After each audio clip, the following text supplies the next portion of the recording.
যখন মিম্বরে বসবে, নবীর রেখে যাওয়া এই আমামতে বসবে, তখন তার উচিত যখন কোরআন সুন্নাহর বিরুদ্ধে কোনো কাজ দেখতে পাবে, রাসূলুল্লাহর হাদিসের বিরুদ্ধাচরণ দেখতে পাবে, ইসলামের বিরুদ্ধাচরণ দেখতে পাবে, তখন বাংলাদেশ নয় সারা পৃথিবীর প্রত্যেকটা মিম্বর থেকে এক আওয়াজ উঠবে, রাসূলুল্লাহর বিরুদ্ধাচরণকারী, কোরআনের বিরুদ্ধাচরণকারী আল্লাহর জমিনে চলতে পারে না, মুসলমানরা চলতে দিতে পারে না।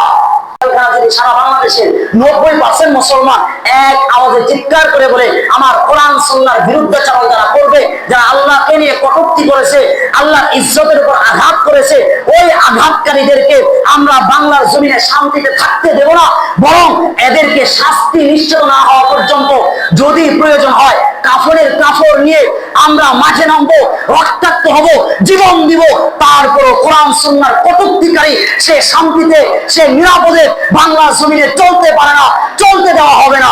কারো বাবার শব্দ আছে, কোরআন দিয়ে কটূক্তি করে সে বাংলার জমিনে থাকবে? কারো বাবার কোনো শব্দ নাই। যারা ক্ষমতার মধ্যে থাকবে তারাও যখন কথা বলবে তখন তারা বলবে না বাংলাদেশের মুসলমান 90%।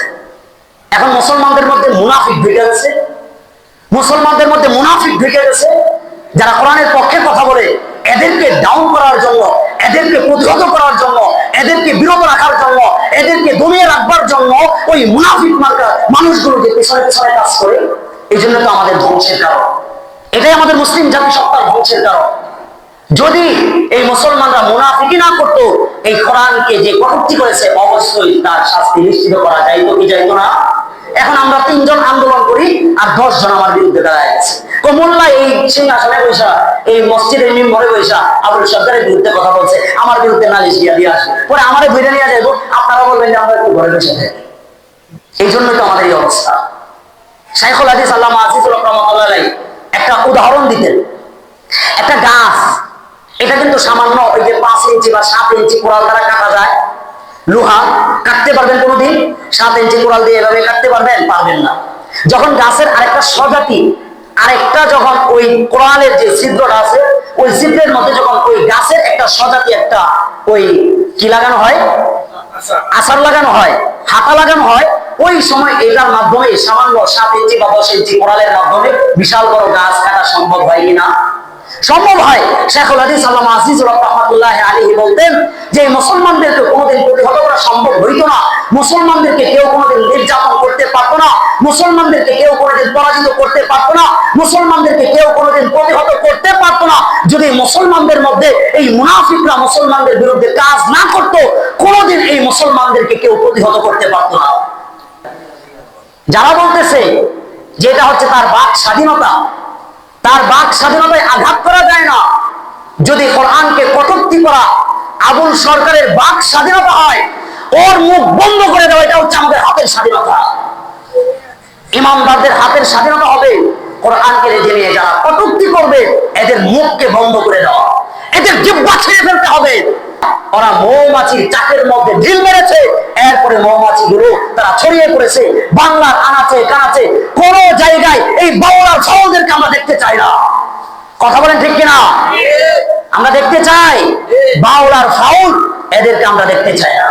যারা কোরআনকে নিয়ে কটূক্তি করবে, আল্লাহর কোরআন সারা বাংলাদেশে একটা অবস্থা নিয়ে মার মুখে অবস্থায় আছে। শিল্পীর নাম হচ্ছে আবুল সরকার। নাম কি? আবুল সরকার। ওই আবুল সরকার আল্লাহর কোরআনকে নিয়ে কটূক্তি করেছে। এখন আমাদের ইমানি দায়িত্ব কি? প্রতিবাদ করা, তাকে শাস্তির সম্মুখীন করার জন্য রাষ্ট্র সরকারের কাছে আবেদন করা। কি বলেন? হ্যাঁ, অবশ্যই প্রতিবাদ করতে হবে কিনা? আমার মধ্যে যদি ইমান থাকে, আমি যদি রাসূলুল্লাহ উম্মত হয়ে থাকি, কোরআনের বিরুদ্ধাচরণ যারা করবে, কোরআনকে নিয়ে যারা কটূক্তি করবে, এদের প্রতিহত করার জন্য আমাদেরকে মাঠে নামতে হবে কিনা? ইমানের দাবি না এটা? অবশ্যই এটা ইমানের দাবি। আপনি বললেও ঠিক, না বললেও ঠিক। কোরআনের যারা বিরুদ্ধাচরণ করবে এরা জমিনে বাঁচার কোনো অধিকার নেই। যারা বলতেছে যে এটা হচ্ছে তার বাক স্বাধীনতা, তার বাক স্বাধীনতায় আঘাত করা যায় না, যদি কোরআনকে কটূক্তি করা আবুল সরকারের বাক স্বাধীনতা হয়, ওর মুখ বন্ধ করে দেওয়া এটা হচ্ছে আমাদের হাতের স্বাধীনতা। ইমামদারদের হাতের স্বাধীনতা হবে কোরআনকে রেখে নিয়ে যারা কটূক্তি করবে এদের মুখকে বন্ধ করে দেওয়া, এদের জিহ্বা ছেড়ে ফেলতে হবে। মুসলমান, আমরা ইমানদার ইমানদার চুপ করে ঘরের মধ্যে বসে থাকি, আল্লাহর কোরআন নিয়ে কটূক্তি করে না। আবার যখন সারা বাংলাদেশের মধ্যে একে যখন গ্রেফতার করা হয়েছে, এক শ্রেণীর সুশীল সমাজ বলতেছে বাউলদের উপর হামলা, এটা ধর্মান্ধদের কাজ। নিয়া আপনি ধর্মান্ধ, আপনি ধর্মের নামে কিছু বুঝেন না। আল্লাহ কোরআন বলতেছে, আল্লাহ কোরআনকে নিয়ে কেউ কটূক্তি করতে পারবে না। রাসূল সাল্লাল্লাহু আলাইহি ওয়াসাল্লামের আদর্শ যারা কোরআনকে নিয়ে কটূক্তি করে, এদের পৃথিবীতে বাঁচার কোনো অধিকার নেই, এদের শাস্তির আওতায় আনতে হবে। তাকে গ্রেফতার করা হয়েছে। এজন্য তারা বলতেছে যারা ওই আন্দোলন করেছে এই মুসলমানদেরকে গ্রেফতার করা হবে। আমরা মুসলমান কোথায় আছি? আমরা সবাই দাবি করি আমাদের দেশে 90% মুসলমান। 90% মুসলমানের দেশে এত বড় সাহসকার হয় কোরআন বিরুদ্ধাচরণকারীর বিরুদ্ধে যারা আন্দোলন করেছে এদেরকে গ্রেফতার করবে? কত বড় সাহস! কেন হয়েছে এই সাহস? আমাদের দুর্বলতার কারণে। আমরা চুপ করে বসে আছি বলে কারা প্রতিবাদ করবে? আলেমরা প্রতিবাদ করবে। কারা প্রতিবাদ করবে? মোল্লারা প্রতিবাদ করবে। কারা প্রতিবাদ করবে? যারা কওমি মাদ্রাসায় পড়ে তারা প্রতিবাদ করবে। কারা প্রতিবাদ করবে? যারা সকালবেলায় কোরআন তেলাওয়াত করে তারা প্রতিবাদ করবে। তাহলে আমি আর আপনি কি করলাম? আমি আর আপনি তো মুসলমান, নাকি আলেমরাই মুসলমান? সবাই বলেন, আলেমরাই মুসলমান নাকি আমি আর আপনি মুসলমান? সবাই মুসলমান না? আমরা সবাই ইমানদার। কিন্তু ইমানদারের দেশে কোরআনকে কটূক্তি করা হয়, কোন শব্দ আমরা বের করছি? করি নাই। বরং যারা বের করছে এদেরকে গ্রেফতার করার জন্য ওই দাবি জানানো হয়েছে। ওরা জানে না, ওরা মৌমাছির চাকের মধ্যে ঢিল মেরেছে। এরপরে মৌমাছি গুলো তারা ছড়িয়ে পড়েছে বাংলার আনাচে কানাচে। কোন জায়গায় এই বাংলার ছাওদেরকে আমরা দেখতে চাই না। কথা বলেন ঠিক কিনা? আমরা দেখতে চাই বাউলার ফাউল, এদেরকে আমরা দেখতে চাই না। যারা কোরআনকে নিয়ে কটূক্তি করবে, আল্লাহর কোরআনকে নিয়ে তারা কি বলেছে এটা আবার বুঝেন। ওই আবুল সরকার সে তো এগুলো উনি বলতেছেন এইভাবে যে আল্লাহ এক জায়গায় বললেন আমি প্রথম সৃষ্টি করছি নূর, আরেক জায়গায় বললেন আমি প্রথম সৃষ্টি করছি আরশ, আরেক জায়গায় বললেন আমি প্রথম সৃষ্টি করছি ইশক। আচ্ছা, কয়েক জায়গায় একই ধরনের কথা না? সে পড়ছে হলো স্কুলে পড়ছে 5 পর্যন্ত, ওর তাফসীর করার কোন যোগ্যতা আছে?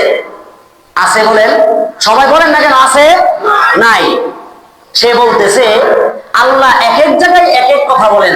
এক মুখে বলতেছেন আল্লাহ আমি প্রথম সৃষ্টি করলাম নূর, আরেক জায়গায় বললেন আমি প্রথম সৃষ্টি করছি আরশ, আরেক জায়গায় বললেন আমি সৃষ্টি করছি হলো ইশক। তাহলে আমি তো আল্লাহর কথা, আমি এটা বইলা ফেলি, আপনারা বুঝার জন্য বলতেছি। নাউজুবিল্লাহ মিন যালিক, এই কথা কোন মুসলমানের মুখ দিয়ে বের হতে পারে না। সে বলে আমি আল্লাহর কথা গোয়া মুখ পাই না। নাউজুবিল্লাহ মিন যালিক, সবাই বলে নাউজুবিল্লাহ। উনি বলতেছেন আমি আল্লাহর কথার গোয়া মুখ পাই না। আমি আর আপনি এখন মুসলমান হিসেবে কি দরকার বলেন? তার শাস্তি নিশ্চিত করা দরকার না? সবাই জোরে বলেন, শাস্তি নিশ্চিত করা দরকার কিনা? এই মানিকগঞ্জে আবুল সরকার এই শিল্পীদেরকে প্রতিহত করেছে, সেখানে তাওহীদি জনতা প্রতিহত করেছে। এরপর আমার বাংলাদেশের সুশীল সমাজ যারা কিছুদিন পরে মসজিদে এসে বলবে হুজুর দোয়া করিলেন, মসজিদে এসে বলবে হুজুর এই যে টুপি লাগাইছে আমি মুসলমান। এরা মাঝে মাঝে বলে আমরা শরীয়ত বিশ্বাস করি না। এরা অনেক সময় অনেক কিছু বলতেছে।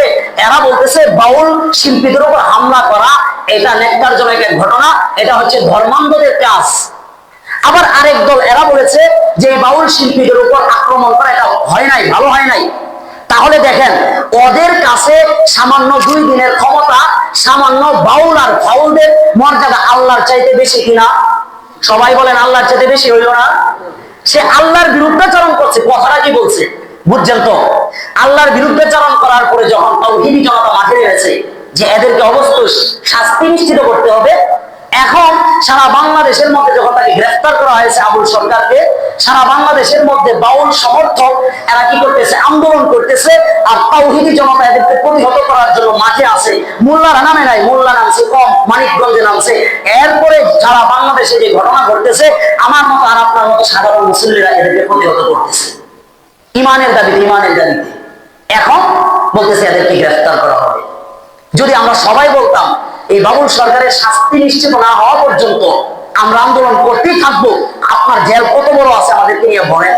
আমরা এখানে কতজন মানুষ আছি? 200 জন মানুষ হলো।